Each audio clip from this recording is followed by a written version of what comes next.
Hello everybody and welcome to Parks Bros. It's Drew here and we're back at Knott's Berry Farm for another MonteZOOMa, the Forbidden Fortress construction update. Let's go.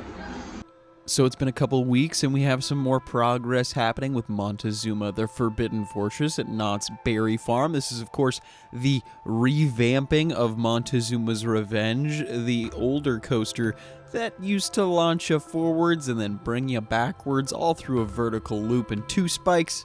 Of course, this ride is going to open next summer in Fiesta Village as the entire area is getting a complete update, which we'll actually have a video quite soon detailing all of the new changes with the area currently.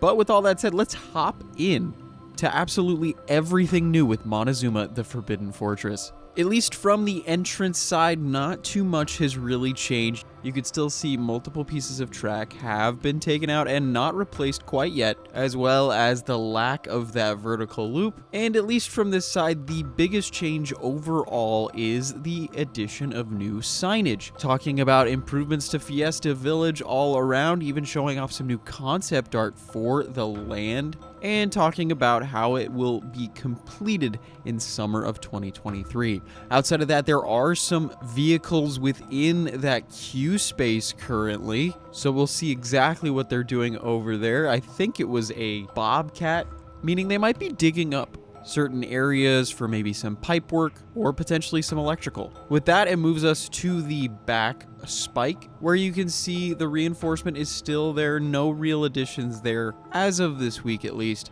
but there's been more and more clearing and cleaning underneath the station and where the brake run currently stands. It seems like they're really trying to make this area as tidy as possible before they start adding everything new into there. But that'll move us to the other side of the coaster as we head into Camp Snoopy, where we'll see the biggest updates of the day. Nothing really has changed in the station from what we can see, but on the launch track there have been quite a few things. First of all, more track has been taken off of the coaster that would lead into the loop. Not too much, but enough to be noticeable. In addition to that, you can of course see some of the pieces of track sitting off to the side. That was like that a couple weeks ago. And in some of the roving dumpsters they have around the site itself, you could see a lot of metal. Most likely being handrails have been cut off of the track and put into that dumpster. It's kind of hard to really tell exactly what these metal pieces were,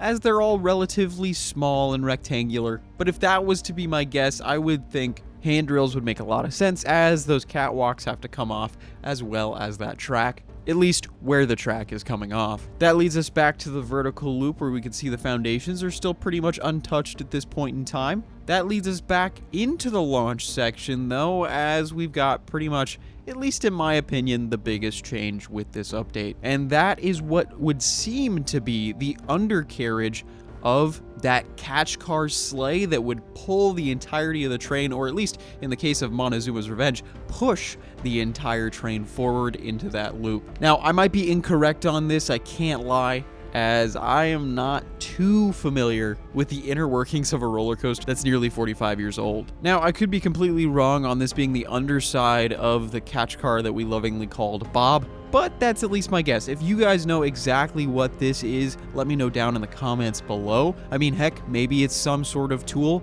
that they can use to ride along the tracks and get into nooks and crannies that they wouldn't be able to easily get to otherwise. But it is still cool to see something with wheels sitting near the track, maybe on top of it or just below it.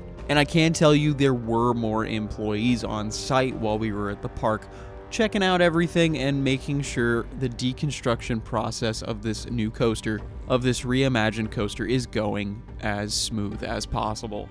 Now, make sure to stay tuned for more updates in the future with MonteZOOMa the Forbidden Fortress. Whenever something huge happens, you'll want to make sure you're notified, so make sure to hit that subscribe button. I'd really appreciate it. And we will have a ton of Knott's videos in the next couple of weeks, as we've got multiple Scary Farm videos, an update to all of Fiesta Village, and plenty more. So make sure to stay tuned for those as well. So there you have it. Not too much change in general, but I figured I might as well check in while I can. Super excited for all of the changes at Fiesta Village. And if you want to, make sure to check out my other video all about the rest of Fiesta Village right now. But of course, until then, We'll see you on the next ride.